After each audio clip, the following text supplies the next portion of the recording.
자, 오늘 11강 기계학습 개론에 대해서 수업을 하겠습니다.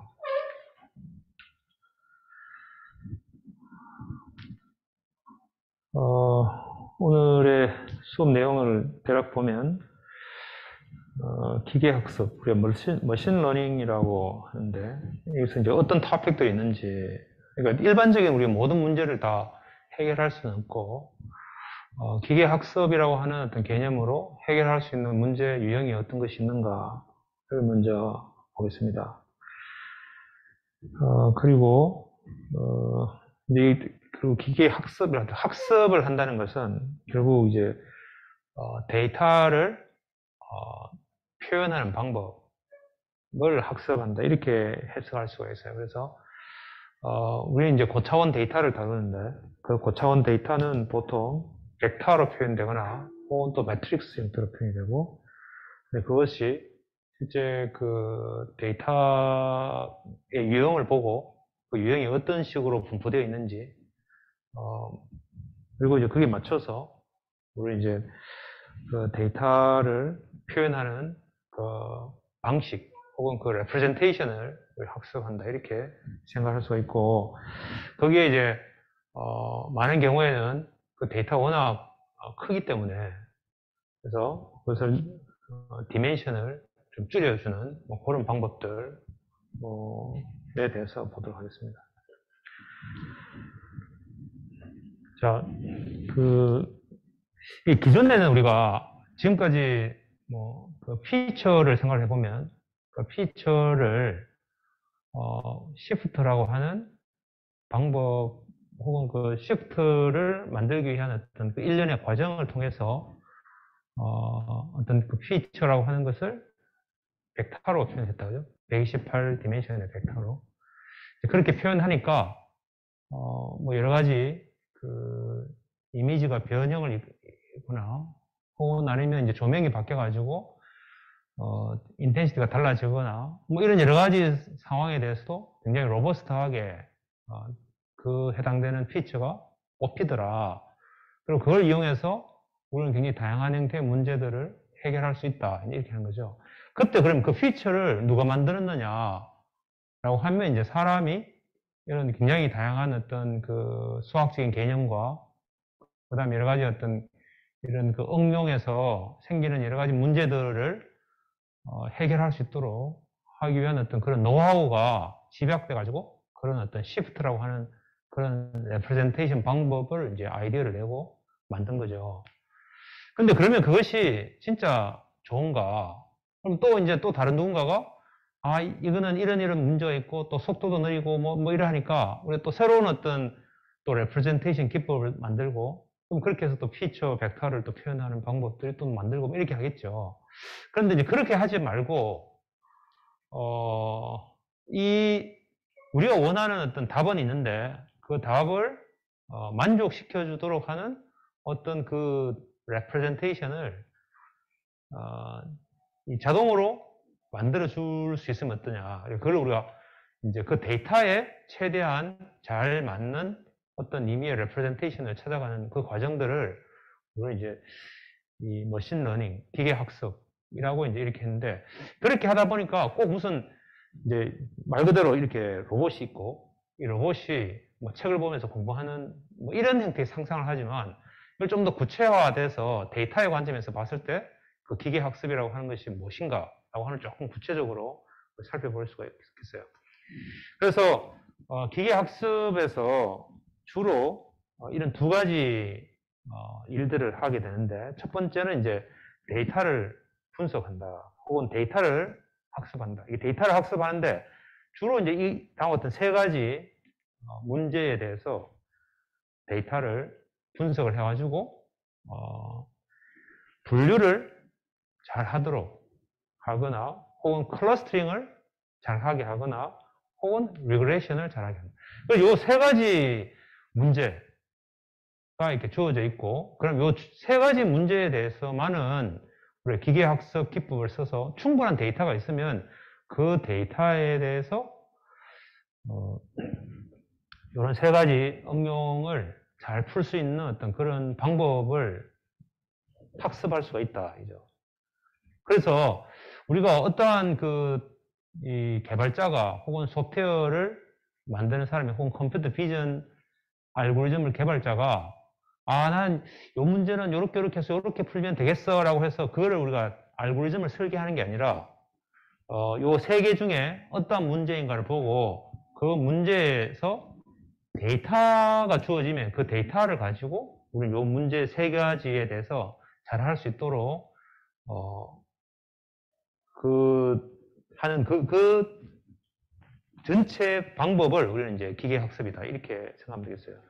근데 이렇게 하는 세 가지 문제 말고도 이 자체를 하는 데 있어서 좀 더 효과적으로 할 수 있도록 하기 위해서 우리는 이제 피처를 뽑거나 혹은 차원을 축소시켜서 이 벡터가 워낙 크니까 그거를 최소화시키는, 그래서 디멘션을 줄여서 이런 분류나 클러스터링이나 리그레션이나 이런 것들을 할 수 있도록 도와주는 그런 데이터 레프레젠테이션 부분도 역시 기계학습의 한 부분이다. 그래서 보통은 이제 분류, 군집화, 회귀, 차원 축소 이렇게 한 4가지 정도의 문제를 두고 우리는 이제 기계학습에서 잘할 수 있는 문제다 이렇게 이야기를 합니다.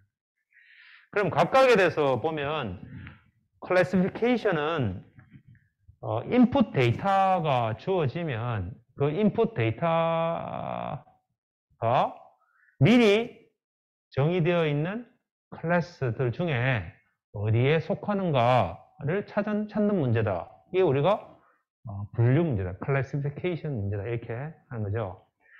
근데 이제 이것을 일반적으로 우리가 이제 뭐 글자 인식이라고 하면은 뭔가 주어진 데이터를 보고 얘가 자동차다. 혹은 뭐 사람이다. 혹은 뭐 고양이다. 뭐 이렇게 이제 인식을 한다고 하면 뭔가 그 데이터에 대해서 훨씬 더 고난이도의 뭔가 문제를 푸는 것처럼 생각을 하고 우리가 미리 있는 여러 클래스 중에 가장 가까운 어떤 클래스를 이렇게 선택하는 문제는 조금 더 쉬운 문제다 이렇게 많이들 생각을 해요. 그래서 이 클래시피케이션이 다른 한편으로 보면 전부 레코니션이다 이렇게 얘기할 수 있어요. 그러니까 우리가 이 글자 인식이라고 하면 숫자 인식, 그럼 0에서부터 9까지의 숫자가 있으면 이 숫자를 가지고 얘가 무엇이다라고 하는 걸 찾는 문제는 그냥 얘가 요런 특징이 있으니까 얘는 4라고 하는 숫자다. 요런 특징이 있으니까 우리는 6이라고 하는 글자다. 이렇게 하는 것은 기존에 우리가 이제 사람이 어떻게 이걸 보고 6이라고 인식하는가, 4라고 인식하는가라고 하는 것을 최대한 거기에서 피처를 찾아가지고 직접 이제 if 요런 피처가 있으면 얘는 4다. 뭐 이렇게 이제 했던 것이 기존의 방법이라면 우리는 이걸 이제 데이터라고 보고 이 데이터에서 우리 0에서 9까지 10개의 클래스 중에 하나의 클래스로 우리가 이제 정하는 거죠. 그걸 우리가 클래시피케이션입니다. 그죠? 뭐 사람 그 페이스 인식도 그렇고 오브젝트 레코니션도 그렇고 아니면 이제 여기에 있는 여러 어떤 그 바이오메트릭, 그러니까 사람과 관련된 그러한 어떤 그 인식과 연계시키는 어떤 의미의 문제들은 전부 이제 바이오메트릭, 근데 그 바이오메트릭스에서도 전부 이런 클래시피케이션 문제가 들어가 있어요. 여기에는 이런 베이스 클래시파이어 혹은 K nearest neighbor, neural network, SVM, decision tree 뭐 이런, 그러니까 디테일하게는 이런 것들이 이런 그 기계 학습의 클래시피케이션을 푸는 데 있어서 주로 사용되는 어떤 임의 알고리즘이라고 할 수 있는데 요 하나하나를 상세하게 우리가 지금 할 수는 없고 일단은 이제 기계 학습에서는 이런 그 분류라고 하는 문제가 있다. 그리고 분류라고 하는 문제는 일반적으로 이런 recognition이라고 하는 형태로 하는데 단지 대상이 있는 거죠. 그 대상이 뭐 10개처럼 이렇게 작은 문제도 있고 혹은 뭐 한 몇천 개, 혹은 뭐에 해당되는 어떤 그런 대형의 어떤 문제일 수도 있고, 단지 이제 가지수가 얼마나 되는가에 따라서 문제가 훨씬 더 어렵고 복잡하겠습니다. 그 다음에 두 번째는 이제 클러스터링이라는 문제가 있어요. 클러스터링이라고 하는 문제는 어떤 데이터가 주어져 있을 때 그것을 현재 있는 이 데이터에서 조금 더 서로 가까운 혹은 유사한 성질을 가지고 있는 데이터끼리 그룹핑을 해가지고 몇 개의 묶음으로 만들어내는 그러한 문제가 우리는 클러스터링이라고 하는데, 이때는 미리 앞서 봤던 것처럼 미리 디파인되어 있는, 정의되어 있는 클래스들은 주어지지 않고 그냥 현재 있는 인풋 데이터에서 그 유사한 그룹끼리 클러스터링 하는 문제예요. 그래서 이렇게 생각해 보면 얘는 미리 프리디파인된 클래스가 항상 주어지는 반면에 클러스터링은 그걸 하지 않고, 다만 이제 여기서는 몇 개의 클러스터로 우리가 나눌 것인가라고 하는 그걸 우리 보통 K라고 하는데, 그 K가 주어지는 경우가 많아요. 근데 이제 그것에 따라서 우리 이거를 이제 상세하게 우리가 이게 분류를 할 수 있을 것이고, 우리가 지금 여기 있는 우리 학생들을 두 개의 그룹으로 나눈다고 할 때, 그 여러 가지 피처들이 있겠죠. 그죠? 다양하게 모자를 쓴 그룹과 그렇지 않은 그룹. 혹은 뭐, 예를 들어서, 몸무게가, 70kg 이상과 이하 그룹. 뭐, 안경을 낀 그룹과 안 낀 그룹.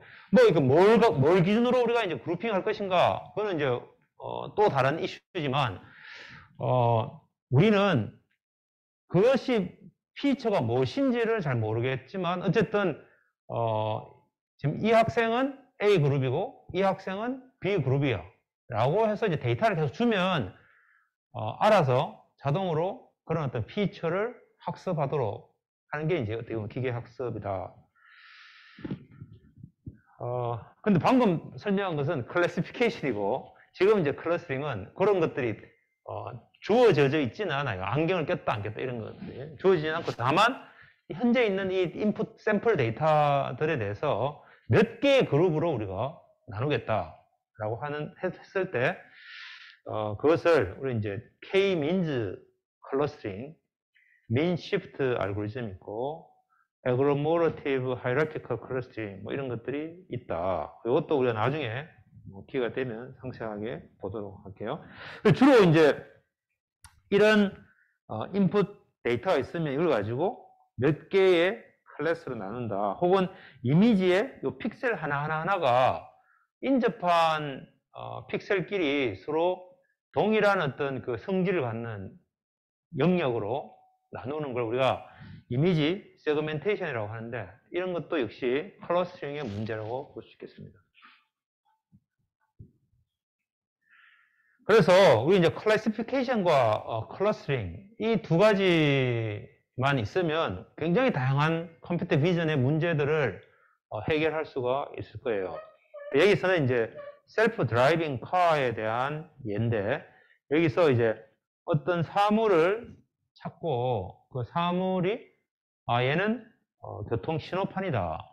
혹은 뭐 얘가 빨간 신호등, 혹은 뭐 녹색, 뭐 노란색 이런 것도 우리가 클래시피케이션 하는 거고, 이 자동차가 어디 있는지 찾고, 그 다음에 그것이 그 어떤 타입의 자동차인지, 혹은 뭐 차선을 인식한다든지, 혹은 여기는 보행자를 찾는다든지, 뭐 굉장히 다양한 형태의 문제들이 다 이런 클래시피케이션과 클러스터링 문제로 표현을 해서 문제를 풀어요. 여기에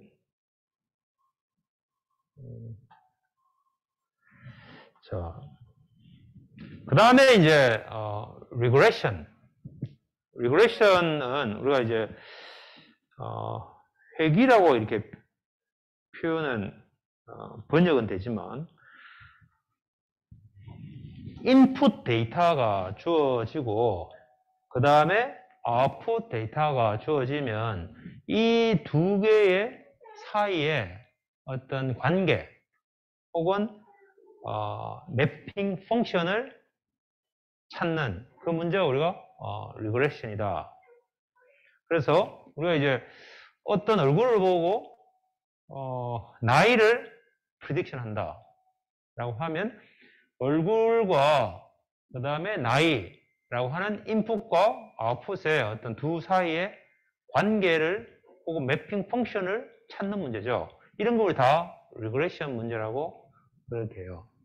아니면 이제 우리가 최근에 우리가 코로나 때문에 이 사진으로 촬영을 해서 열화상 카메라일 수도 있고 뭐 아니면 이제 니어 IR 센서를 부착되어 있는 그런 센서일 수도 있고 얼굴을 촬영을 하면 그것에서 체온을 인식하는 그런 거 혹은 이제 타임 시리즈 프리딕션 해서 시간적으로 계속 연속된 어떤 데이터가 쭉 들어올 때 그것을 가지고 그 다음 타임에는 값이 어떨 것인가 라고 하는 걸 프리딕션 하는 것도 역시 리그레션 문제라고 할 수 있겠습니다. 그래서 예를 들면 여기 이제 BMI라고 하는 데이터가 있고 그 다음에 여기서 몇 퍼센트 우리가 이제 뚱뚱한가 이런 걸 우리가 이제 관계를 가지고 얘가 어떤 선형적인 어떤 형태를 나타낸다라고 하면 이제 이 직선 라인을 찾는 문제. 그러면 우리가 리니어 리그레션이라고 하죠. 그 다음에 이걸 우리가 좀 더 이제 분포를 가지고 있다고 보고 그렇게 이제 문제를 풀면은 가우시안 프로세스라고 하는 그런 기술도 있고 혹은 또 요즘 뉴럴 네트워크를 이용해서 문제를 풀 수도 있고 다양한 어떤 방법들이 있겠습니다. 어쨌든 우리가 이제 클래시피케이션, 클러스터링, 리그레션 이 어떤 세 가지 형태의 문제가 무슨 문제인지 그 다음에 내가 어떤 주어졌을 때 얘는 이 세 개 중에 어떤 문제인지를 알면은 이거는 머신러닝 기법을 써서 문제를 풀 수 있겠구나 이렇게 여러분이 이제 이해를 하면 되겠습니다.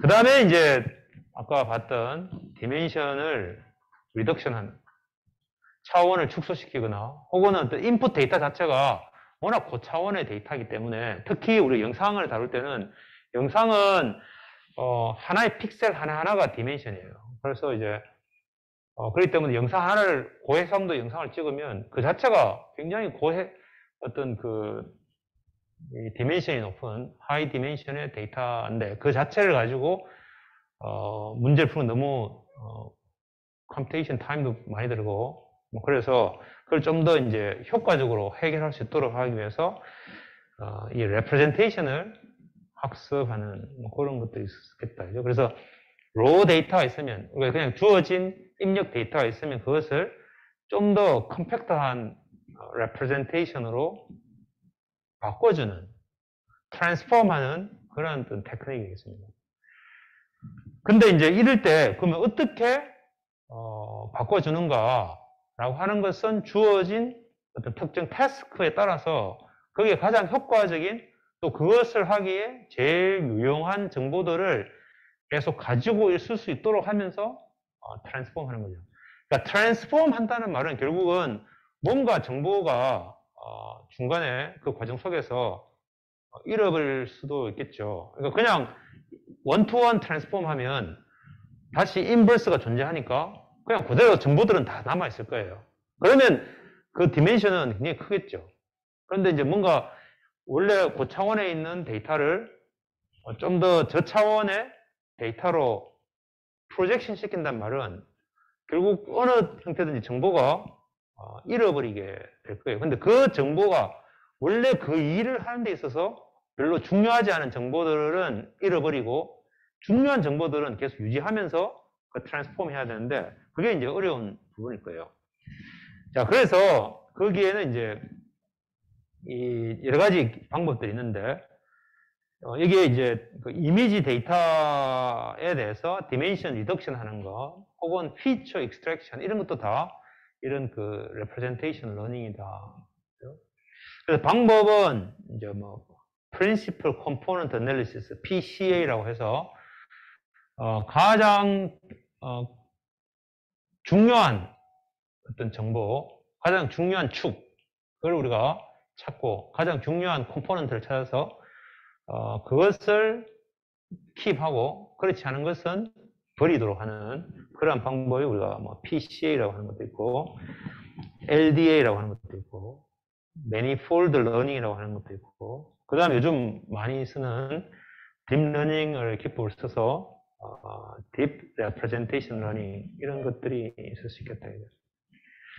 그래서 결국은 이제 우리 딥러닝에서 만약에 얘가 새다, 얘가 고양이다, 뭐 이렇게 동물들이 있고 동물의 영상이 있고 그 영상을 가지고 여기에 내가 미리 주어진 클래스 중에 하나다. 이게 클래시피케이션 문제를 푼다고 하면 이것들을 쭉쭉쭉 어떻게 이제 트랜스포메이션을 계속 해가지고 결국 이 고차원의 데이터를 여기 있는 바로 직전에 이 여러 개의 물체 중에 혹은 여러 개의 어떤 그 동물의 분류 중에 하나다라고 하는 것을 찾는 클래시파이어가 또 되기 바로 직전에 있는 게 어떻게 보면 이제 이런 원 데이터를 이렇게 트랜스포메이션 해가지고 분류하기 쉽도록 만들어준 레프레젠테이션 문제다. 이렇게 해석할 수가 있을 거예요. 그래서 어쨌든 이런 어떤 데이터를 조금 더 컴팩트 하면서 중요한 정보들을 남겨가지고 잘 표현을 해놓으면 그 다음에 클래시피케이션 할 때도 편하고 클러스터링 할 때도 좋고 이제 뒤에 있는 여러 어떤 방법들을 그 일을 함에 있어서 효과적으로 표현을 할 수가 있겠죠. 자, 그런데 이제 기계학습이라고 하는 것이 이제 뭐 보통은 많이 어렵다라고 하는데 그 어려운 원인에 대해서 보면 주로 이제 그 데이터 자체가 아주 깔끔한 완벽한 어떤 데이터이면 좋겠지만 일반적으로는 이제 굉장히 다양한 노이즈가 들어있고 또 왜곡된 어떤 정보들이 들어있고 혹은 또 이제 잘 모르는 어떤 unknown 팩트들이 포함되어 있어서 그 데이터에 다양한 어떤 그 변화가 있다 이죠. 실제 그 영상이 가지고 있는 어떤 중요 정보들이 항상 있지만 거기에 다양한 어떤 효과에 특히 우리가 이제 컴퓨터 비전에서는 그런 조명 변화에 따라서 너무나 다른 형태의 그들이 있을 수 있을 것이고, 그러니까 원래 어떤 우리가 이제 원형 영상이 있다면 이걸 가지고 이제 사람을 인식한다,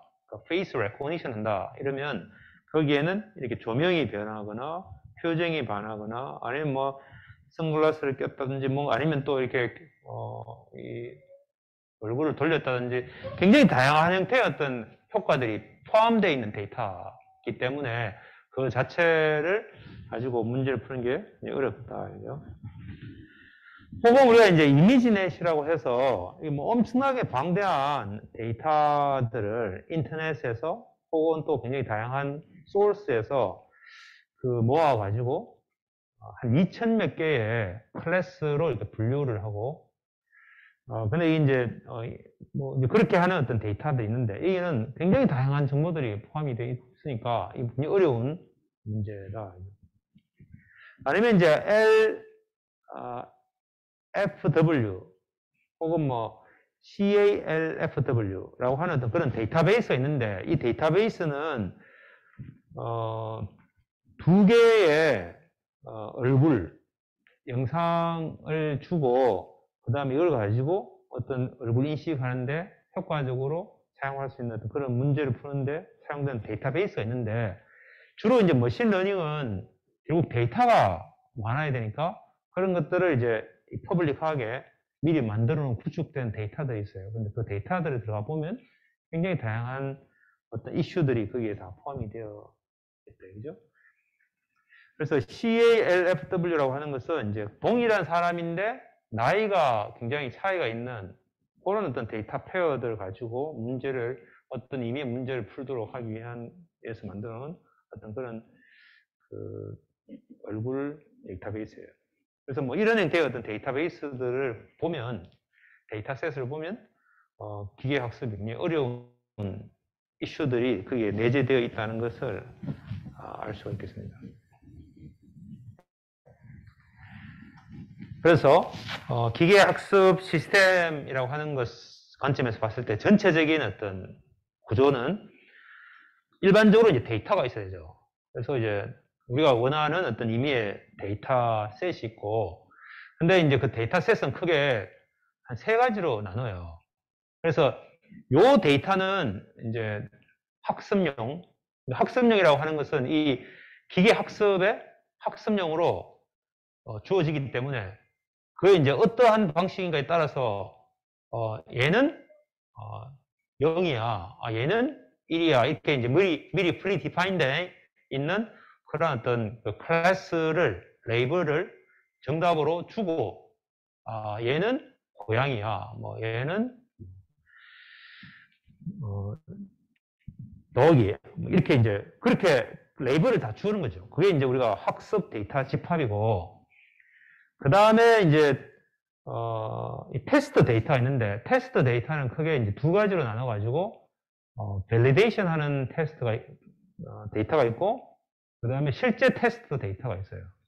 근데 이제 밸리데이션은 내가 지금 방금 어떤 의미의 방법을 통해서 앞에 있는 그런 여러 가지 어떤 방법 중에 하나를, 문제 중에 하나를 풀었는데, 예를 들면 클래시피케이션 문제를 풀었는데, 풀어보니까, 이 방법은, 학습 데이터만 가지고는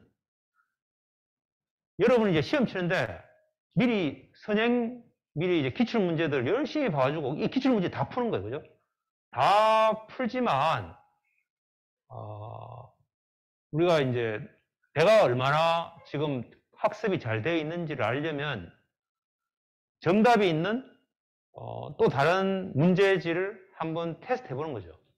그거를 우리가 이제 밸리데이션 데이터라고 해요. 그래서 그걸로 한번 시험을 쳐보니까 내가 이번에 이제 아직 70점 나왔는데 내가 좀 공부를 좀 더 해야 되는구나, 뭐 이런 걸 아는 거죠.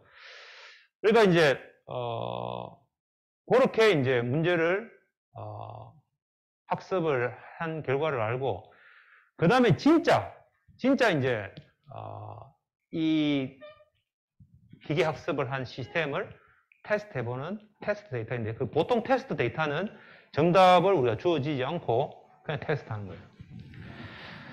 그래서 이제 그런 어떤 학습 밸리데이션 테스트 하는 어떤 그런 데이터가 항상 주어진다, 기계 학습 시스템에서. 그 다음에는 이제 그 데이터를 그대로 써도 되지만, 많은 경우에는 프리프로세싱이라고 하는 과정을 거쳐서, 전처리 과정을 거쳐서 어떤 문제를 푸는데 잘 처리할 수 있도록 잘 이렇게 따듬는 어떤 그런 과정이 필요해요. 그 다음에는 이제 피처 익스트랙션 해서 피처를 뽑는데, 그 피처를 그럼 어떻게 뽑을 것인가, 그걸 우리가 이제 사실 이제 학습하는 거죠. 아까 데이터 레프레젠테이션 러닝이라고 했듯이 그 자체를 우리가 또 학습을 할 수가 있겠습니다. 그 다음에는 이걸 가지고 여러 가지 어떤 분석을 하고, 그 다음에 이제 decision function이라고 하는 것을 거쳐서 우리가 분류를 할 것인지, 예측을 할 것인지, 군집을 할 것인지, 뭐 이렇게 해서 이제 할 텐데, 요 함수를 우리 또 이제 학습을 하는 거죠. 그래서 요 결정 함수를 잘 학습을 해서, 뭐 예를 들면 우리가 이제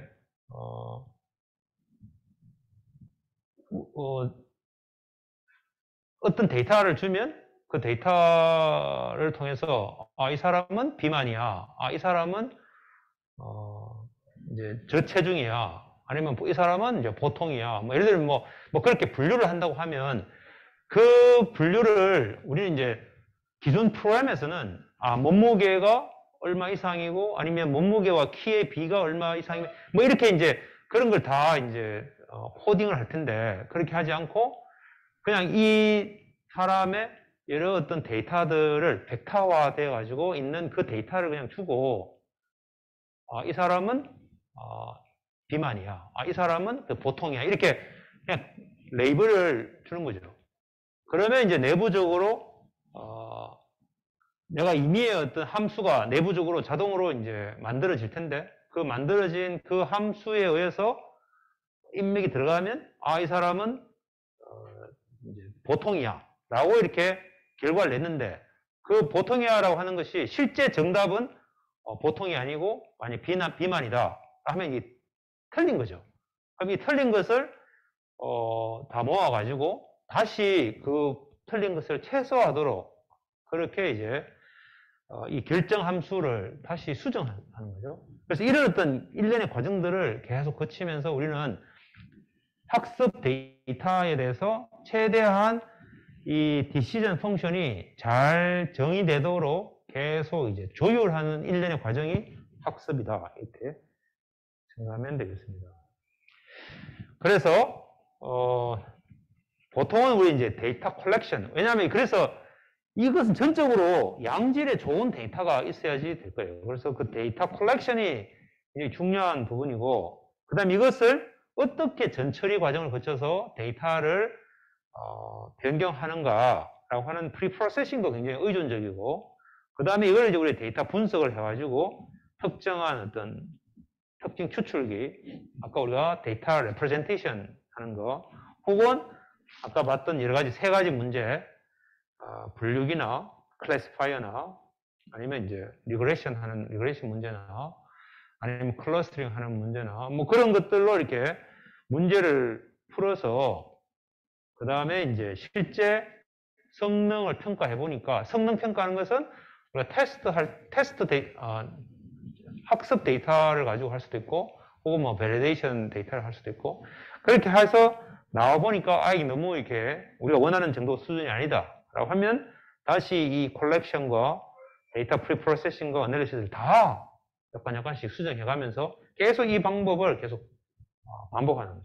그게 이제 머신러닝인데, 그래서 이제 이러한 과정에서 그럼 어떻게 피처를 잘 뽑을 것인가 혹은 어떻게 프리프로세싱을 잘 할 것인가 이런 것들도 학습의 대상으로 생각하면 이게 이제 딥러닝이라고 생각할 수 있고, 요 과정들은 우리가 미리 잘 설계를 해서 단지 이제 안에 있는 이 클래시파이어만 잘 이렇게 혹은 디시전 펑션만 잘 설계를 하도록 그렇게 하면 이거는 조금 더 기계 학습에 가깝다 이렇게 볼 수가 있겠습니다.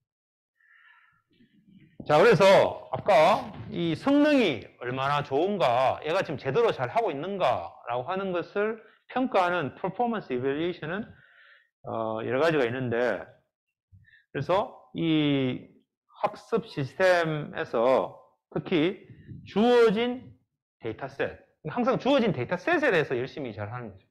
그래서 그 주어진 데이터셋을 사용해서 이 학습 시스템에서 우리가 원하는 어떤 특정 골, 우리가 목표, 그리고 이제 인풋 데이터가 들어가면 그것에서 어떤 함수를 거쳐서 그것이 이제 0에서 9까지 중에 하나의 숫자로 이렇게 클래시파이 하는 것이든 아니면 이제 얼굴 입력이 들어가면 나이를 프리딕션 하는 것이든, 그러니까 어떤 그런 어떤 문제를 펑션이라고 보고 그것을 잘 할 수 있도록 해주는 어떤 목표 펑션, 그리고 우리가 objective 펑션이라고 그렇게 한다, 그죠?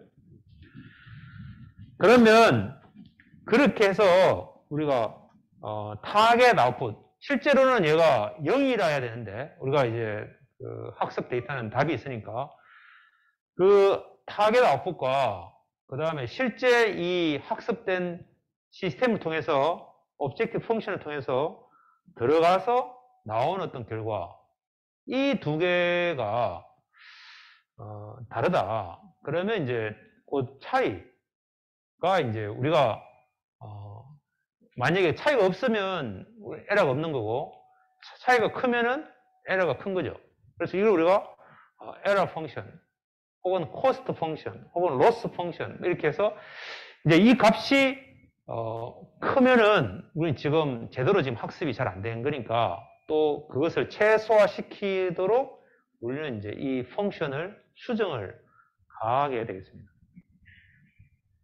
그래서 objective function이라고 하는 것은 다양하게 우리가 정의할 수 있는데 그 중에서 이 펑션의 결과가 에러를 나타내면 우리가 에러 펑션이라고 그러고 그 에러 펑션을 미니마이즈하면 최소화시키는 값을 최소화시키도록 하는 것이 우리가 원하는 목표 오브젝티브 펑션이다.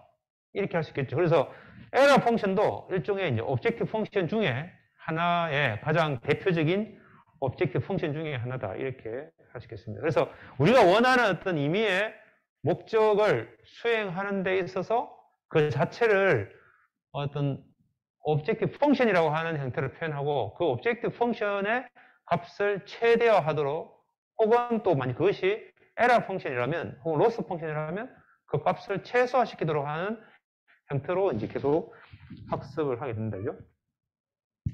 자, 그렇게 해서 이제 나온 어떤 최종적인 어떤 결과가 있을 때, 그럼 얘는 이 기계 학습 시스템은 혹은 이 지금 분류기는 얼마나 성능이 좋은가라고 할 때, 첫 번째로 트레이닝 에러가 있어요. 트레이닝 에러. 트레이닝 에러는 이제 지금 이제 학습 데이터, 정답이가 있는 학습 데이터를 가지고 해보니까 성능이 어느 정도 나오더라. 왜냐하면 우리가 이제 미리 사전에 공부한다 하지만 어쨌든 기출 문제를 100% 다 풀 수는 없잖아요. 100점 맞을 수 없잖아요. 그러니까 이제 기출 문제 자체에서 이미 에러가 있을 수 있어요. 그래서 원래 그 XI라고 하는 트레이닝 데이터에 그 다음에 이 세타라고 하는 이 원래 이 그 펑션 우리가 지금 원하는 어떤 원래 그 펑션 그게 이제 클래시파이어면 클래시파이어 분류기에 들어가는 여러 가지 파라미터가 있을 텐데 그 파라미터로 결과를 낸 결과와 그 다음에 이 XI에 대한 정답지인 YI와의 이 차이들의 뭐 여기서는 이제 제곱해가지고 전체 다 대해서 평균을 낸 거죠. 그래서 뭐 이렇게 이제 그 스퀘어드 썸으로 해서 에러를 구하는 이거 우리가 이제 트레이닝 에러. 그 다음에 테스트 에러는 트레이닝 에러는 뭐 거의 0에 가깝게 잘 했지만 실제 이제 이 테스트 데이터에서는 또 결과가 나쁠 수 있겠죠. 그래서 이거는 이제 여기서 말하는 이제 테스트 데이터는 테스트 데이터 XI에 대해서 이 fxi에 세타를 해서 나오는 그 결과와 이 테스트 데이터의 실제 yi 정답과 이것의 차이에 제곱해가지고 평균을 낸 거 이게 테스트 에러예요. 그 다음에 이제 제너럴라이제이션 에러는 뭐 이런 거 다 모든 우리가 이제 주어진 모든 가용된 인풋 데이터들을 우리 다 모아가지고 그런 것들에 대해서 실제 그 xi가 얼마나 많이 분포되어 있는가라고 하는 이제 확률 pxi를 곱해가지고 전체를 다 서메이션 하면 그러면 이게 우리가 generalization error다. 그러니까 여기서 이제 트레이닝 에러는 거의 0인데 테스트 에러가 굉장히 크다. 이 말은 이 열심히 우리가 공부한 기출 문제하고 지금 시험 문제가 많이 다르다는 거죠. 이 디스트리뷰션이 많이 다르다 이거죠. 이제 그럴 때는 이 두 개가 차이가 많이 날 것이고 트레이닝 에러가 크다. 이 말은 우리가 이 문제 자체에서 노이즈도 많고 막 원래 그렇기 때문에 원래 그 자체를 아무리 잘하려고 해도 우리 이제 이 펑션 자체가 그 기계학습의 시스템의 그 캐패시티 자체가 트레이닝 데이터를 전부 다 수용할 수 없는 형태의 어떤 그런 데이터 혹은 그런 문제라고 생각할 수 있겠죠. 그러면 트레이닝 에러가 커요. 아무리 이제 학습을 많이 해도. 그럼 당연히 테스트 에러도 그렇게 좋지는 않겠죠. 그래서 이제 트레이닝 에러와 테스트 에러가 그 사이가 있는 거예요. 근데 이제 또 다르게는 트레이닝 에러를 거의 제로에 가깝게 잘 했는데 테스트 에러가 아까 있겠죠? 테스트 에러가 많다. 그러면 분포는 비슷한데 분포가 비슷한데도 불구하고 트레이닝 에러는 거의 제로인데 테스트 에러가 높다. 이 말은 이 트레이닝 데이터에 너무 이렇게 오버피팅 돼 있다. 오버피팅 됐다는 거는 우리가 이제 주어진 이 기출 문제에 거기만 막 너무 막 깊이 있게 막 해가지고 그런 유형에만 딱 잘 학습이 돼 있지 약간만 바뀌어도 못 푸는 거예요. 이제 그런 형태의 그걸 우리는 이제 오버피팅 돼 있다. 데이터에 오버피팅 돼 있다 이렇게. 그래서 이 트레이닝 에러와 테스트 에러 이런 것들을 잘 보다 보면 이제 지금 현재 우리 지금 상황이 어떠한가라고 하는 것을 이해하는데 굉장히 많은 도움이 돼요. 자, 그 다음에는 이제 기계학습을 크게 두 가지로 분류를 하는데 하나는 이제 슈퍼바이즈드, 다른 하나는 언슈퍼바이즈드 러닝이라고 해요. 그래서 슈퍼바이즈드는 주어진 어떤 데이터에 대해서 항상 요구하는 결과 아웃풋이 주어지는 거예요. 정답지가. 그래서 너는 이렇게 해야 돼. 너는 이렇게 해야 돼. 이렇게 이제 지도를 하는 거죠. 이게 슈퍼바이즈드 하는 거죠. 그리고 슈퍼바이즈드 러닝이에요. 그러니까 클래시피케이션이나 리그레이션 같은 경우에는 주로 이런 슈퍼바이즈드로 해야지 가장 효과적일 거예요. 그래서 분류를 할 때 얘는 지금 0이야, 얘는 3이야 이렇게 미리 정답을 다 주는 거죠. 그렇게 하면은 이런 슈퍼바이즈드 러닝으로 문제를 풀 수가 있을 거예요. 근데 언슈퍼바이즈드 러닝은 기본적으로 클러스터링은 그냥 어떤 얘들이 하나의 묶음이다 라고 하는 걸 주지 않고 그냥 또 얘가 어느 클러스터에 속한다 라고 하는 걸 보통 주어지지 않고 그냥 거기에 있는 인풋 데이터와 데이터의 유사성에 대한 것만을 가지고 서로 이렇게 클러스터링을 하는 거기 때문에 주로 우리가 unsupervised learning으로 문제를 풀어요. 그래서 대표적으로 supervised learning과 unsupervised learning은 이게 아까 봤던 기계학습 문제의 classification과 regression은 supervised learning이고 클러스터링은 unsupervised learning이다. 이렇게 이제 분류를 해서 문제를 많이 풀어요. 자, 근데 이제 reinforced learning은 reinforcement learning이라고 하는 것이 있는데 얘는 이제 강화 학습이라고 해서 어떤 학습을 하는 어떤 그 중간에 어떤 결과가 나오면 그 결과가 잘 풀었으면 이제 보상을 해주고 아니면 이제 페널티를 주고 이렇게 리워드라고 하는 것을 가지고 어떤 결과에 대해서 계속 재학습을 하도록 그렇게 하는 기법이 reinforcement learning이라고 하고 그 다음에 semi-supervised learning은 데이터가 어떤 부분은 우리가 정답지가 있고 또 많은 경우에는 또 정답지가 없는 데이터를 활용을 해가지고 우리 이제 이 supervised learning의 효과를 얻도록 그러니까 이제 샘플로 몇 개의 데이터에 대해서 얘는 0이야 얘는 3이야 이렇게 해서 이제 이미 레이블이 있는 걸 가지고 학습을 하는데 엄청나게 많은 정답지가 없는 그냥 데이터를 줘요. 그러면 여러 가지 방법이 있겠지만 가장 쉬운 방법 중에 하나는 이미 정답지가 있는 그 데이터에 여기에 있는 요 정답지가 없는 데이터하고 가까운 정답지가 있는 데이터를 찾아가지고 그것에 해당되는 레이블일 확률이 높겠죠. 그래서 이제 레이블이 답은 없지만 우리는 이제 이미 정답지가 있는 데이터의 정답을 활용해가지고 이 학습을 보탬을 주도록 하는 그런 게 우리가 세미 슈퍼바이드 러닝이에요.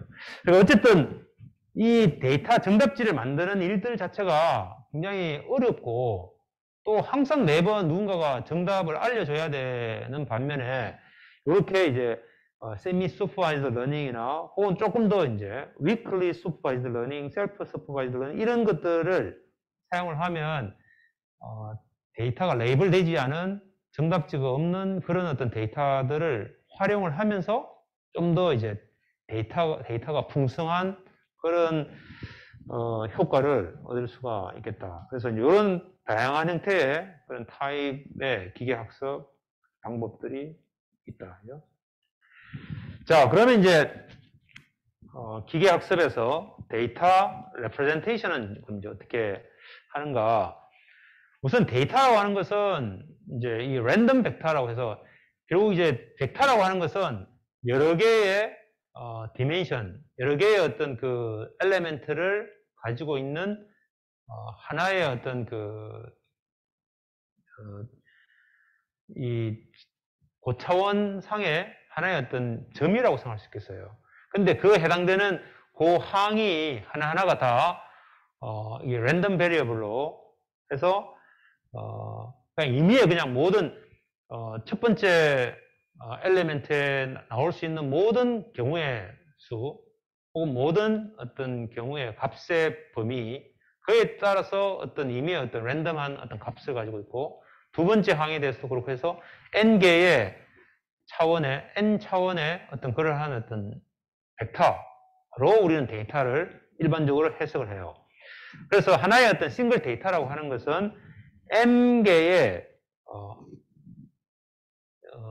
쌍으로 되어 있는 그러니까 그 m 튜플의 어떤 값을 갖는 것이다. 이렇게 해서 우리가 이제 m 디멘션의 벡터로 우리는 데이터를 일반적으로 이제 해석을 합니다. 예를 들어서 보스턴에 있는 하우징 데이터가 있는데 가격은 얼마고 카운티가 어디에 있고 그 다음에 그 집의 사이즈가 얼마고 그 다음에 이제 엘리베이션 어떻게 되고 뭐 이렇게 여러 가지 이제 그렇게 쭉 해서 데이터가 있는데 이러면 이제 8차원의 벡터로 표현할 수 있을 거예요. 이미지 같은 경우에는 예를 들면 이제 이 숫자 디짓 이미지 벡터인데 이게 7x 5의 픽셀이다. 그러면 이게 7 by 5의 픽셀이면 얘를 바이너리 밸류로 표현을 해서 1, 1, 0 뭐 이렇게 해서 1, 0, 1, 0 표현을 하면 얘는 이렇게 35 디멘션의 벡터인데 그 벡터의 항은 1 아니면 0으로 되어 있는 거죠. 근데 이제 그렇게 어떻게 표현을 하면 여기에 있는 이 벡터도 마찬가지고 이 벡터도 마찬가지고 모든 가능한 임의의 어떤 컨비네이션으로는 얘가 집이라고 할 수가 없겠죠. 그죠?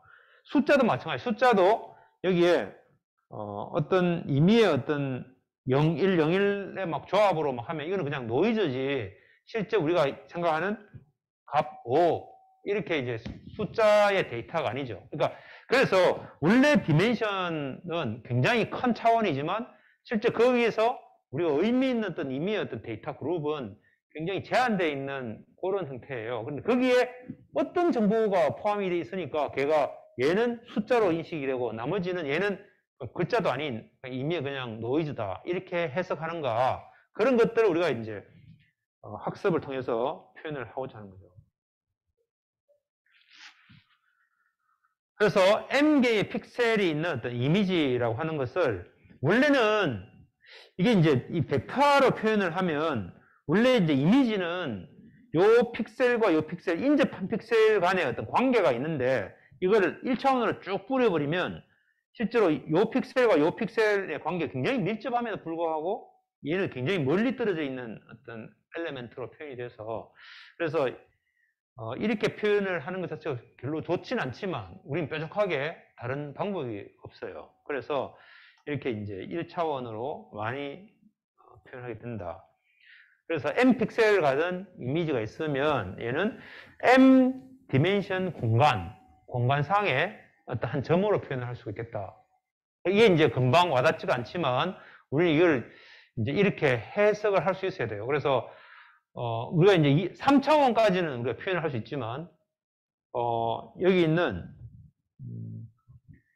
7x5의 픽셀이라고 하는 것은 이 35 디멘션 공간이 있는데 그 35 디멘션의 공간에서 값은 임의의 어떤 값으로 표현되는 게 아니고 0 아니면 1로만 되어 있으니까 거기서 나타날 수 있는 어떤 그 공간 스페이스는 굉장히 제한적이겠죠. 그리고 35 디멘션이라고 하는 것을 우리 머릿속으로 이렇게 상상하기 어려운 어떤 그런 고차원의 공간이라고 볼 수 있겠습니다.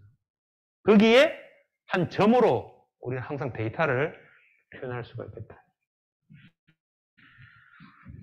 자, 그래서 예를 들면 여기에 어떤 그 수업 클래스의 중간고사 성적과 그 다음에 기말고사 성적, 어떤 한 학생의 성적이라고 하는 것을 이게 중간고사 10점, 파이널이 28점 이렇게 돼 있다 그러면 이거를 한 축에서는 중간고사, 또 다른 한 축은 기말고사의 한 점으로 표현이 되겠죠. 그죠? 그래서 10, 28이라고 하는 것은 요 점이 첫 번째 학생의 점, 그러니까 점수를 점으로 표현했죠.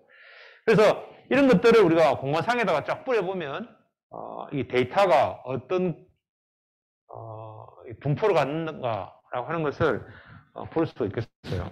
근데 이제 문제는 우리는 고작 해봐야 3차원 아니면 2차원으로밖에 표현이 안 돼요. 우리가 표현할 뿌릴 수 있는 방법이.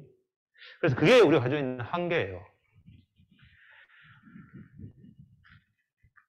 그래서 이렇게 이제 우리가 x, y축에 대해서 이렇게 표현을 한 거를 우리가 스캐터 플롯이라고 그러죠. 그래서 이제 요것은 이 x축에 있는 항과 y축에 있는 항의 어떤 관계를 표현하기에 좋은 그런 거지만, 요거는 우리 이제 2차원이니까 이렇게 표현했지만, 뭐, 이 35 디멘션에 있는 모든 글자들을 데이터를 쫙 모아가지고 그것을 이 35차원의 공간에다가 점으로 쫙쫙 뿌려보면 어떤 의미의 분포를 갖는지 알 수 있겠죠.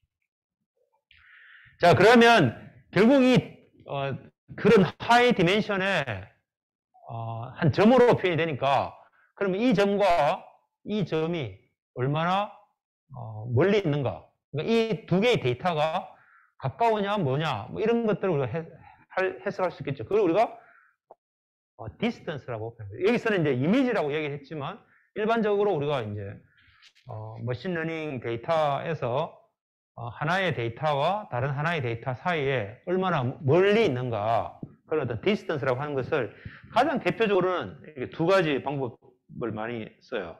하나는 그냥 유클리디언 디스턴스죠. 그러니까 이게 이제 35차원이면 시그마 0부터 34까지 쭉 가면서 x 벡터와 y 벡터의 i번째 항에 대해서 차이를 다 제곱해가지고 다 더한 후에 그걸 루트 취하면 이게 이제 유클리디언 디스턴스라고 그러죠. 그래서 x와 y의 벡터의 차이의 노음을 구한 거예요. 그래서 이거를 d 유클리디언의 x, y 이렇게 해서 할 수가 있고, 다른 또 하나의 대표적인 디스턴스라고 하는 굉장히 다양하게 우리가 함수를 정의할 수 있는데 그중에 가장 대표적인 거 두 개만 보이는 거예요. 코사인 디스턴스라고 하는 것은 우리 이제 하는 수 없이 고차원에 있는 데이터를 이해하기가 너무 어려우니까 주로 이제 2차원 상에서 우리가 표현을 해요. 2차원 상에서 x라고 하는 점이 있고 y라고 하는 점이 있으면, 이 x라는 데이터가 있고 y라는 데이터가 있으면 이 두 개의 이 차이, 그냥 요 차이, 디퍼런스를 하면 x 빼기 y 하면 이게 요 점에서 요 점으로 빼기를 하니까 이 벡터가 나오겠죠. 이 벡터의 크기, 그게 유클리디언 디스턴스라면, 코사인 디스턴스라고 하는 것은 이 벡터와 이 벡터의 이 앵글 세타를 코사인을 취해가지고 코사인 세타로 한대요. 자, 그래서 이 DC의 XY라고 하는 것은 1 빼기 이 X .Y, 이 X .Y라는 것은 XI와 YI를 각각 한 길이 곱해가지고 다 더하면 이걸 우리가 이너 프로덕트라고 그러죠. 벡터에서 그 이너 프로덕트 한 값이에요.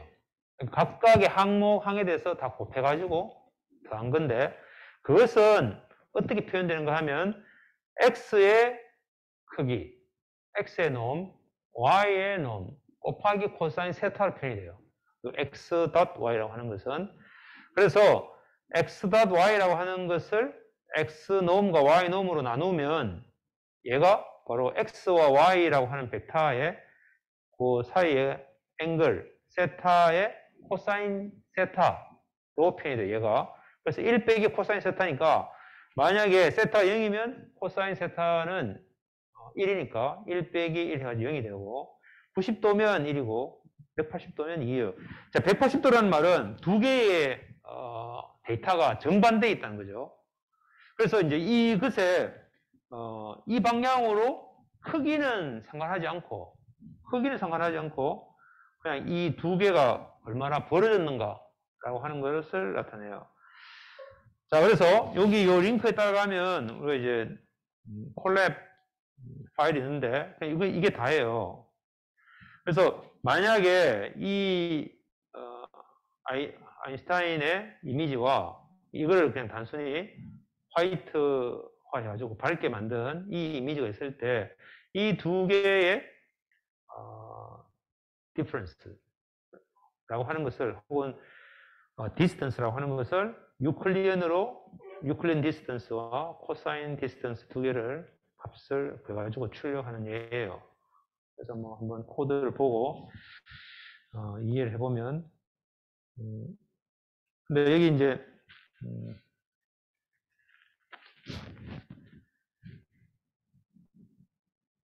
우리가 이제 여기에 보면 SCI 파이라고 하는 것의 패키지 안에 스페이셜에 디스턴스라고 하는 패키지를 가지고 모듈을 가지고 와서 그 안에 뭐 유클리디언 코사인 다 있으니까 그냥 그대로 써서 사용을 하면 되겠다. 그러니까 이미지가 있으면 그 이미지를 XY 2차원으로 되어 있는 것을 reshape 해가지고 1차원의 어레이로 바꿔가지고 X를 만들어서 쓰는 거예요. 자, 그 다음에 이제 feature extraction을 위해서 우리가 어떻게 이제 학습을 하는가, representation을 학습을 하는가. 예. 그래서 어떤 그 피처를 뽑아서 우리가 그것에 대해서 어떤 특정한 일을 하기 위해서 필요한 핵심적인 정보들은 그대로 유지하면서 잘 표현할 수 있는 어떤 그러한 것은 이게 이제 알고리즘을 설계를 해서 우리가 피처를 뽑을 수도 있고 아니면 이제 앞에서 우리가 봤던 딥러닝 기법을 쓰면은 그런 어떤 피처를 뽑는 것 자체도 자동화 할 수도 있고 그래요. 근데 기본적인 개념은 raw 데이터, 인풋 데이터에서 아무것도 처리하지 않은 원본 데이터에서 core information, 그걸 우리가 이제 feature라고 하는데 그냥 중요한 정보들은 뽑아내고 그렇지 않고 노이즈나 뭐 아티팩트한 그런 것들은 버리고 그렇게 해서 함으로써 결국 이제 정보를 버렸다는 말은 좀 더 컴팩트하게 표현될 수 있으니까 그래서 이제 디멘셔널리티를 줄여서 표현하거나 혹은 또 그렇게 함으로써 또 계산하는데도 복잡도가 줄어들도록 그렇게 이제 할 수가 있겠다. 그거는 크게 두 가지 방법이 있는데 이 handcrafted feature extraction, 이게 handcrafted라고 하는 것은 그냥 직접 우리가 손으로 다 설계를 하는 거죠. 그러니까 우리가 시프트 같은 게 대표적인 예다, 그죠?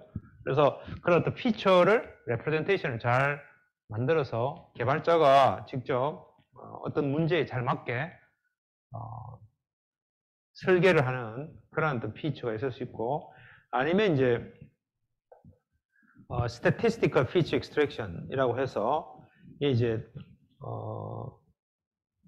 어떤 데이터가 있으면 그 데이터를 다른 것으로, 다른 공간으로 트랜스포메이션 하는데, 결국 이제 이걸 우리가 N차원의 굉장히 고차원의 어떤 점으로 표현했으니까 이 점이 우리가 그 공간상에서 적절하게 변환을 시켜가지고 함수를 벡터니까 그 벡터에다가 어떤 매트릭스를 곱해가지고 다른 공간으로 트랜스포메이션 해서 그 공간에 갖다 놓으니까 우리가 특정한 정보들은 이 벡터 이 축 중에서 몇 개의 축에 대해서는 전부 데이터가 없고 0이거나 아니면 아주 최소의 값이 있고, 그러면 그런 부분들은 필요 없으니까 이제 버리게 되겠죠. 뭐 그렇게 하는 것이 리니어 트랜스포메이션이에요.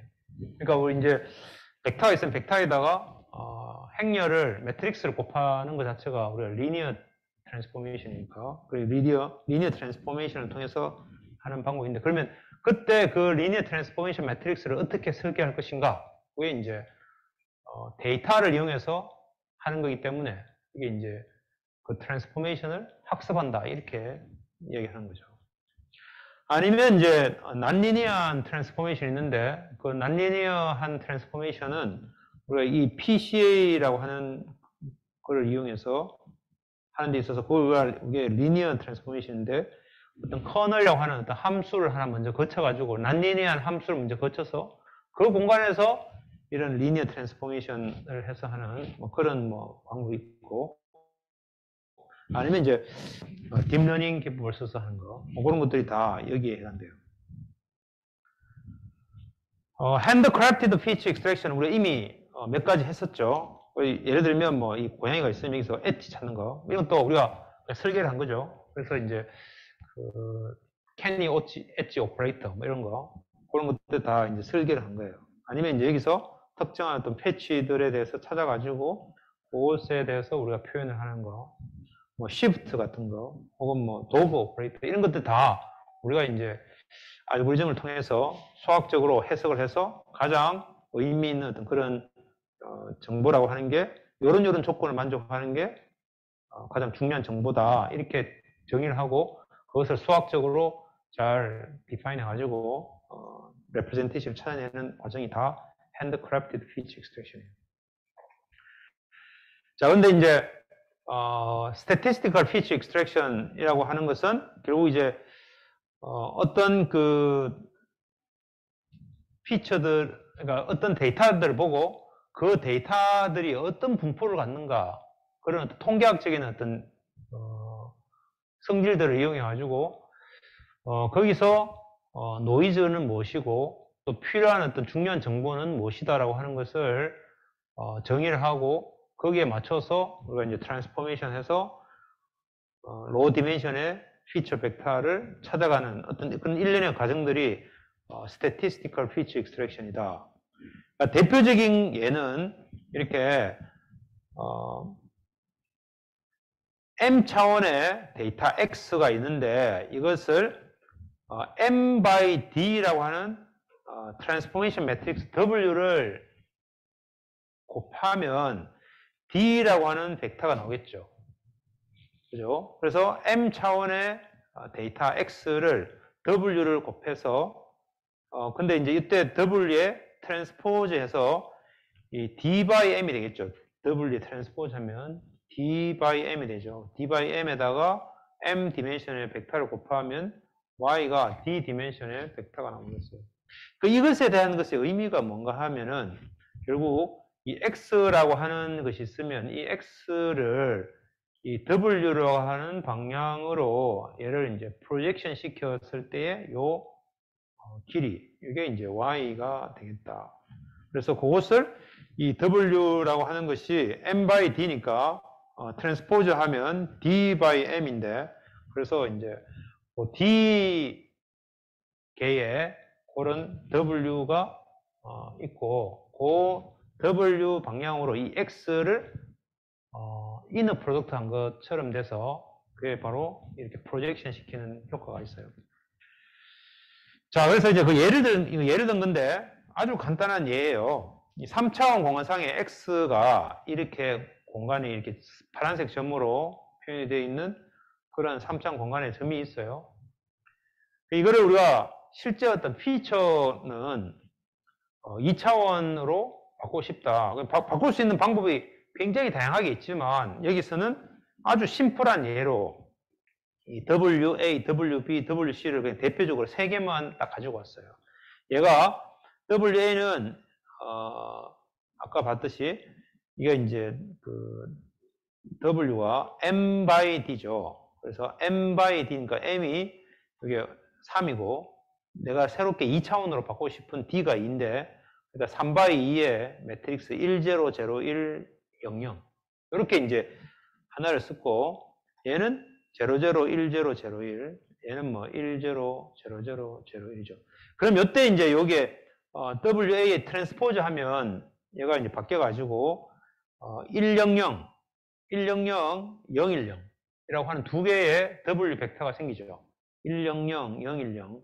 그러면 X에 있는 임의의 어떤 3차원의 점을 100으로 프로젝션 시키는 거죠. 100으로 프로젝션 시킨단 말은 X 값을 그냥 뽑아내는 거죠. X 값. 010에다 프로젝션 시킨단 말은 Y 값을 끄집어낸 거죠.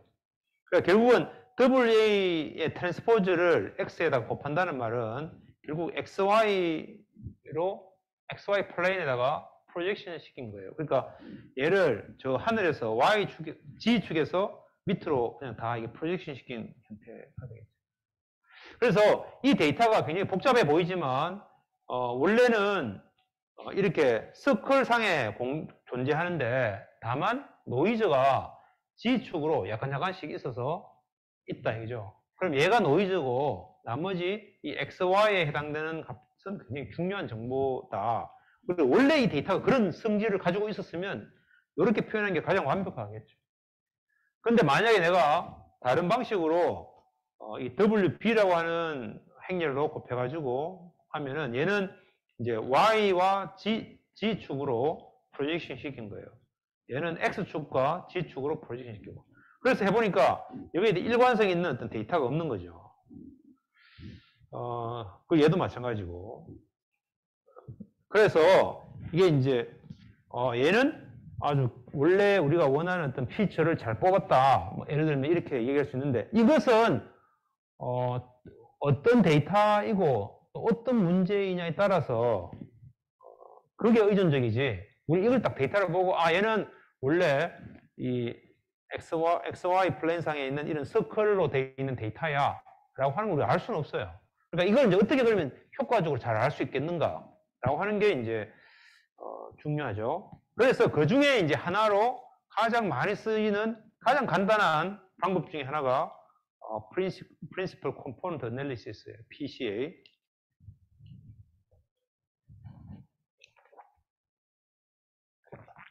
자, 예를 들어서 여기 이제 2차원의 데이터가 있는데, 2차원의 이런 2차원 데이터가 있어요. 그러니까 우리 2차원 데이터는 이미 우리가 2차원에서는 눈으로 확인될 수 있으니까 굉장히 쉬운데, M차원, 굉장히 고차원의 어떤 점들이 쭉 있다고 쳐요. 뭐 이게 표현도 안 되는, 볼 수도 없는 그런 것에서 우리가 중요한 정보가 무엇인가 라고 하면, 얘를 저차원으로 아까 프로젝션 시킨다 했으니까 저차원으로 프로젝션 시켰을 때 그 데이터들이 최대한 많이 분산되어 있으면 좋겠다. 그러면 최대한 정보들을 많이 가지고 있는 거죠. 그래서 얘를 만약에 이제 2차원의 데이터를 1차원으로 프로젝션 시킨다고 했을 때 그 데이터의 분포가 쫙 널리 분포되어 있으면, 넓게 분산되어 있으면 원래 그 데이터가 가지고 있는 어떤 베리에이션, 이 변화라고 하는 것을 최대한 많이 담았다. 근데 이제 만약에 이 축에다가 얘를 프로젝션 시킨단 말은 얘가 이 데이터들이 촘촘하게 막 다 모여 있겠죠. 그러면 얘들은 서로 간의 데이터들에 대해서 분간을 하기 어려워요. 왜냐면 막 밀집하게 모여 있으니까. 그래서 이 베리에이션이 넓은 어떤 성질, 그게 굉장히 중요한 정보다. 그죠? 그러니까 여러분한테 굉장히 다양한 어떤 피처들이 있는데, 그 중에서 가장 어떤 특정 데이터로 봤을 때, 기준으로 봤을 때 가장 많이 각자가 다 다른 데이터들이 있다면, 그걸로 우리가 이제 분산을 시켜 놓으면 그걸 가지고 이제 어떤 형태로든지 뭔가 분류를 할 때도 훨씬 더 도움이 되죠. 근데 그렇지 않고 이렇게 그 중요한 데이터 정보를 버리고 중요하지 않은 쪽으로 이렇게 프로젝션 시키면 얘들이 한쪽에 다 몰려가지고 나중에는 이걸 가지고 뭔가 분리하기 어렵다, 그죠? 그래서 여기서 중요하다라고 하는 그 정보라고 하는 것은 바로 베리언스. 베리언스를 맥시멈한 베리언스를 갖는 그 축으로 그 축이 굉장히 중요한 정보다. 뭐 이렇게 이제 하는 거죠. 그래서 라지 베리언스로 프로젝션 시키면 인포메이션을 작게 이렇게 되고, 그렇지 않고 스몰 베리언스에 해당되는 축으로 얘를 프로젝션 시키면 많은 정보들을 잃어버리게 된다. 이런 개념이에요. 자, 그래서 Principal Component Analysis라고 하는 것은 바로 이 매트릭스 W라고 하는 것을 찾는데 Optimal Transition Transformation Matrix W를 찾도록 학습하는 거다. 그런데 이때 Information Loss를 최소화한다. 이 Information Loss를 최소화한다는 말은 이 원래 오리지널 그 데이터에다가 이 원래 오리지널 데이터 여기서는 Y라고 표현되어 있어요. 이 Y에다가 W를 이게 지금 거꾸로 되어 있군요.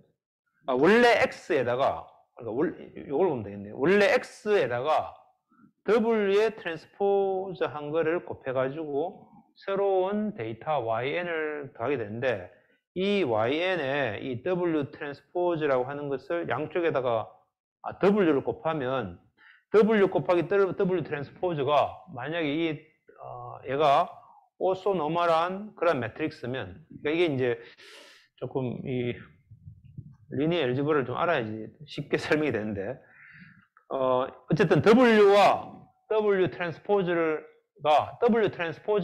W의 인버스하고 같은 그러한 어떤 성질 대표적인 얘가 로테이션 매트릭스예요. 로테이션 매트릭스는 트랜스포즈 하면 행과 열을 바꿔가지고 뒤집어가지고 표현하면 걔가 로테이션의 인버스예요. 그러니까 어쨌든 그렇게 해가지고 아이덴티티 매트릭스가 돼서 여기 WYN이 XN이 되는 그러한 형태에서 요 두 개가 에러를 그러니까 프로젝션 시킨 그 점과 원래의 점 글쎄 거리가 최소화되도록 하는 그런 W를 찾아라 이 말이죠.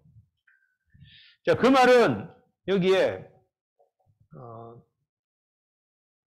이렇게 되어 있는 것과 여기 있는 점들 그러니까 요 프로젝션 시켰을 때 요 점과 요 점, 요거의 거리 요 거리가 최소화되는데 여기는 이렇게 프로젝션 시키니까 이 굉장히 크죠. 길이가 이 에라 요 프로젝션 점과 원 데이터하고의 거리가 이렇게 하면 굉장히 크고 여기는 작죠. 물론 이게 지금 이제 라인을 이렇게 표현해서 그런데 이 라인이 여기 있다면 에라는 더 작을 거예요. 근데 얘는 여기 표시해놔도 이런 먼 점들이 있기 때문에 에러가 커요. 그래서 그런 것들을 최소화시키는 W를 찾는 문제인데 그 찾는 문제는 바로 이 원래 오리지널 X의 코베리언스 매트릭스 코베리언스 매트릭스라고 하는 걸 우리가 지난번에 우리가 우리가 코너 찾을 때 썼던 것과 뭐 다 그게 계속 나오는 거예요. 그 코베런스 매트릭스를 구하고 그것에 대한 아이겐 밸류와 아이겐 벡터를 구해서 거기서 라지스트 아이겐 밸류를 갖는 것에서부터 소팅을 해가지고 우리가 D까지만 찾으면 그러면 이제 이게 옵티멀한 것이다. 이게 이제 우리가 프린시플 컴포넌트 애널리시스인데 예를 들면 여기에 있는 요런 데이터가 있으면 이 데이터를 어떤 여기에 가장 분산이 많은 어떤 이 벡터 이 축을 구하고 이 축과 이 축 그러니까 이 축과 이 직각이 되는 이 축 이 두 개의 축으로 표현을 하면 그냥 동일한 데이터예요. 그러니까 우리가 지금 이미 이 점이라고 하는 걸 단지 이 X축과 Y축으로 표현했지만 우리 여러분의 이제 위치를 이 축을 X축, 이 축을 Y축이라 해가지고 그냥 그렇게 표현했지만 그냥 눈 감고 얘가 회전했다고 치면 그냥 이 축과 이 축 이렇게 해서 우리가 또 데이터를 표현할 수 있겠죠. 다 동일한 데이터인데 그냥 축만 달리 표현한 거예요. 그래서 이제 그렇게 표현한 후에 중요하지 않은 축에 대한 거를 버리는 거죠. 그러니까 여기서는 2차원 데이터를 D가 1인 한 축만 쓰는 거죠. 그렇게 해서 이제 표현을 하겠다. 그게 우리가 이제 그걸 우리가 프린시플 컴포넌트 그래요. 그 축이. 요거는 나중에 우리가 실습을 한번 해볼 거예요. 근데 이제 여기서는 또 다른 어떤 예인데, 여기서 이제 linear discriminant projection 해가지고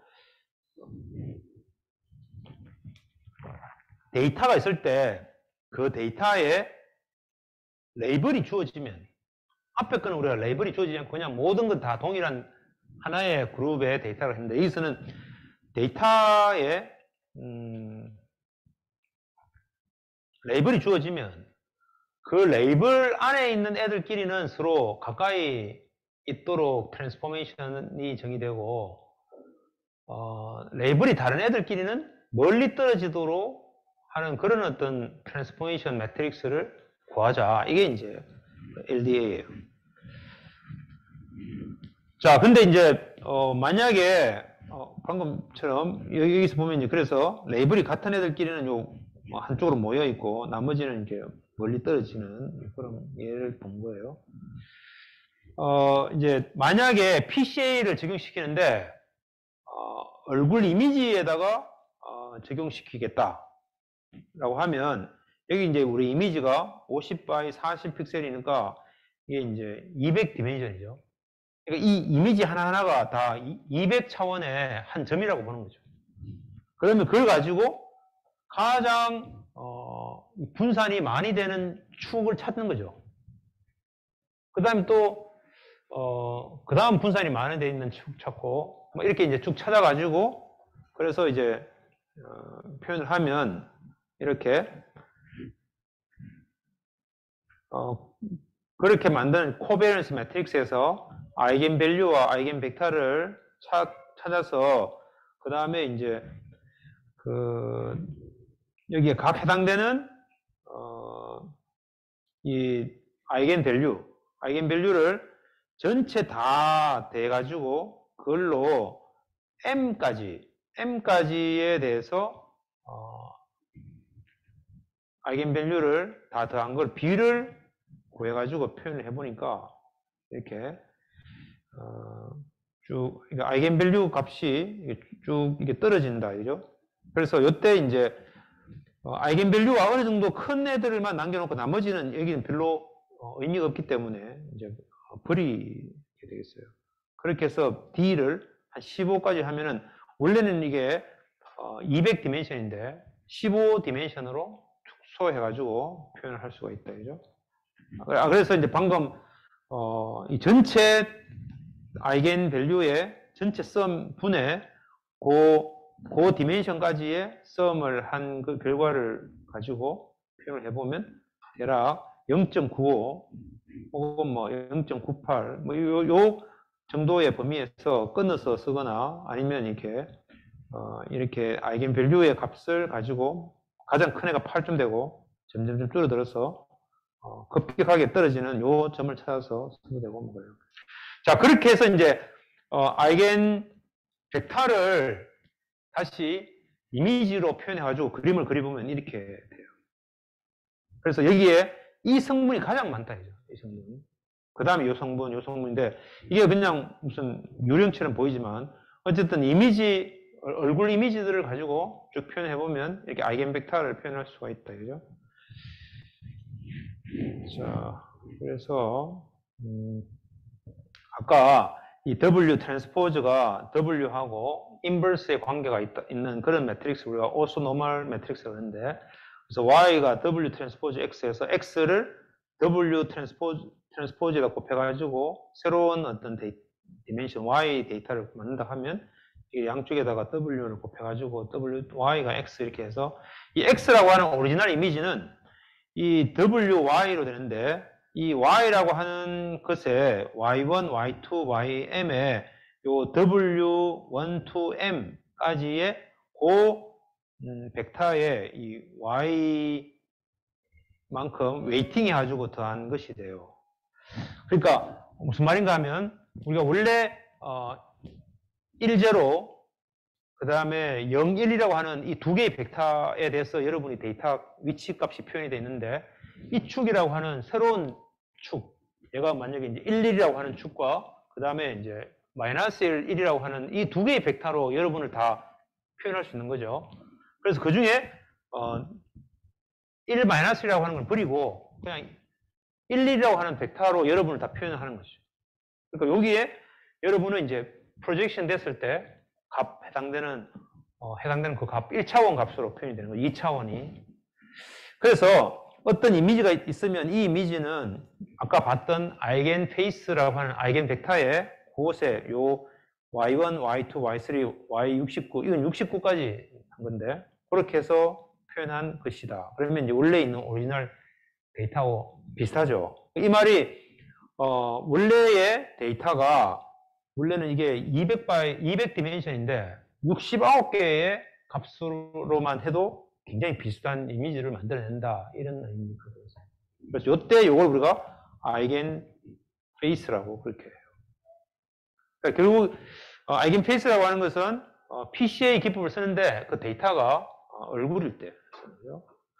그 다음에 이제 아까 요거는 뭐 그냥 지나갈게요. 그래서 대략 우리가 이제 머신러닝이라고 하는 것은 클래시피케이션, 클러스터링, 리그레션 그리고 이제 데이터 리덕션, 디멘션 리덕션 이런 어떤 네 가지 문제에서 쓰고 그 다음에 다양한 타입이 있는데 뭐 크게는 우리가 슈퍼바이즈드 러닝과 언슈퍼바이즈드 러닝 그 두 개만 잘 구별하고 나머지는 약간의 어떤 베리에이션이 있는 거다라고 생각하면 되겠어요.